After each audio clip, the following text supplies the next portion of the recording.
The history point में आज अजीम स्वतंत्रता सेनानी और भारत विभाजन के प्रबल विरोधी रहे मौलाना हुसैन अहमद मदनी की कहानी।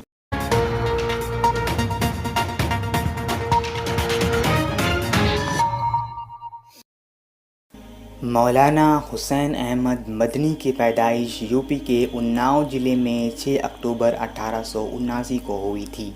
हदीस और इस्लामिक यूरिस्प्रूडेंस में उनकी विशेषज्ञता को देखते हुए उन्हें शेखुल इस्लाम, शेखुल अरब वल अजम जैसे उपनामों से भी बुलाया जाता है। उन्होंने शुरुआती कुछ दिनों में ज़िला टांडा में अपनी पढ़ाई की, जहां उनके पिता एक शिक्षक के रूप में कार्यरत थे। 1892 में जब वो 13 साल के हुए तो उनका दाखिला दारुल उलूम देवबंद में हुआ, जहां उन्होंने शेखुल हिंद महमूद हसन देवबंदी की निगरानी में अपनी पढ़ाई की। दारुल उलूम देवबंद से स्नातक तक की पढ़ाई करने के बाद वो अपने परिवार के साथ मदीना चले गए। मदीना में उन्होंने अरबी ग्रामर, इस्लामिक जूरिस्प्रूडेंस और कुरान की व्याख्या जैसे असाधारण विषयों के एक विश्व प्रख्यात टीचर के रूप में काम किया। उन्होंने मदीना में लगभग 18 साल बिताए। इसके बाद वो भारत लौट आए और दारुल उलूम देवबंद में शेखुल हदीस यानी हदीस के टीचर के ओहदे पर नियुक्त हुए और लगातार 28 सालों तक इस ओहदे पर रहते हुए मुल्क व मिल्लत की सेवा करते रहे। रेशम पत्र आंदोलन के लिए जब अंग्रेज़ों ने मौलाना महमूद हसन देवबंदी को मक्का से गिरफ्तार करके माल्टा जेल में बंद किया तो मौलाना मदनी उस समय उनके साथ ही थे और उन्हें भी अपने शेख के साथ जेल में बंद कर दिया गया। रेशम पत्र आंदोलन भारत की आज़ादी के लिए 1913 से 1920 के बीच हुआ एक आंदोलन था, जिसे ओटोमान एम्पायर और इम्पीरियल जर्मनी का समर्थन हासिल था। मौलाना महमूद हसन देवबंदी और मौलाना उबैदुल्ला सिंधी इस आंदोलन के मुख्य चेहरे माने जाते हैं। यह आंदोलन असफल साबित हुआ और इस आंदोलन के दोनों प्रमुख नेताओं को अंग्रेज़ों ने जेल में कैद करवा दिया।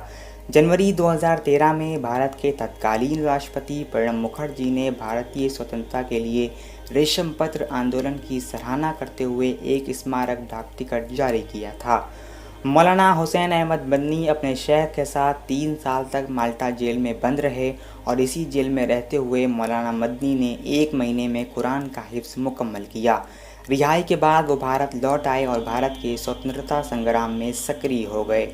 मुसलमानों के एक बड़े वर्ग पर उनका खासा प्रभाव था, जिनमें पूर्वी उत्तर प्रदेश और बिहार के मुसलमानों की बहुलता थी। अंग्रेज़ों के शासन के दौरान अंग्रेज़ भारतीय नौजवानों को पैसों का लालच देकर अपनी सेना में शामिल कर लेते थे। मौलाना हुसैन अहमद मदनी ने इस पर फतवा जारी करते हुए इसे इस्लाम के नज़दीक हराम बताया था।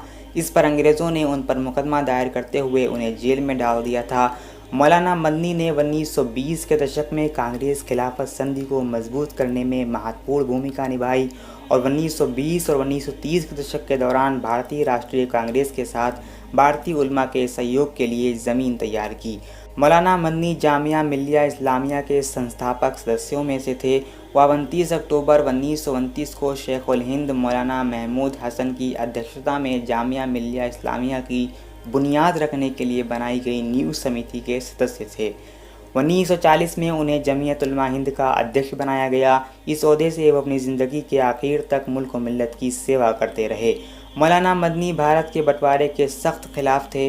जिन दिनों पाकिस्तान के संस्थापक कहे जाने वाले मोहम्मद अली जिन्ना भारत से अलग पाकिस्तान राज्य बनाने की मांग कर रहे थे, उन्हीं दिनों मौलाना मदनी भारत के कई शहरों की गली गली चौराहों चौराहों पर जाकर मुसलमानों से भारत ना छोड़ने की अपील कर रहे थे और ये संदेश दे रहे थे कि इस्लाम जितना हमारी निजी ज़िंदगी में ज़रूरी है उतना ही हमारे देश के लिए भी ज़रूरी है। जिस समय लोग तेज़ी से पलायन कर रहे थे, उन्हीं दिनों मौलाना मदनी अपने साथियों के साथ जमुना नदी के तट पर अड़कर बैठ गए और मुसलमानों से भारत ना छोड़ने की अपील करने लगे। उनकी इस अपील का खासा असर देखने को मिला।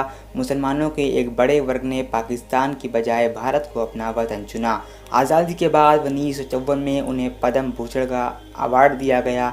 जवाहरलाल नेहरू की अगुवाई वाली नई सरकार ने मौलाना मदनी को राज्यसभा भेजने सहित बहुत सारे सम्मान देने का प्रयास किया, मगर मौलाना मदनी ने बहुत ही विनम्रता से इन सबको इनकार कर दिया और देवबंद मदरसे में पढ़ाते रहे। 5 दिसंबर 1957 को देवबंद में ही वो इस दुनिया को अलविदा कह गए। देहांत के बाद मौलाना मदनी के पार्थिव शरीर को तिरंगे में लपेटकर देश का सर्वोच्च सम्मान दिया गया और उनकी अंतिम यात्रा में तत्कालीन प्रधानमंत्री नेहरू समेत उनके मंत्रिमंडल के कई सहयोगी मौजूद थे। उन्हें सर्वोच्च सम्मान के साथ सुपुर्द खाक किया गया। 2012 में इंडिया पोस्ट ने उनके सम्मान में एक स्मारक डाक टिकट जारी किया।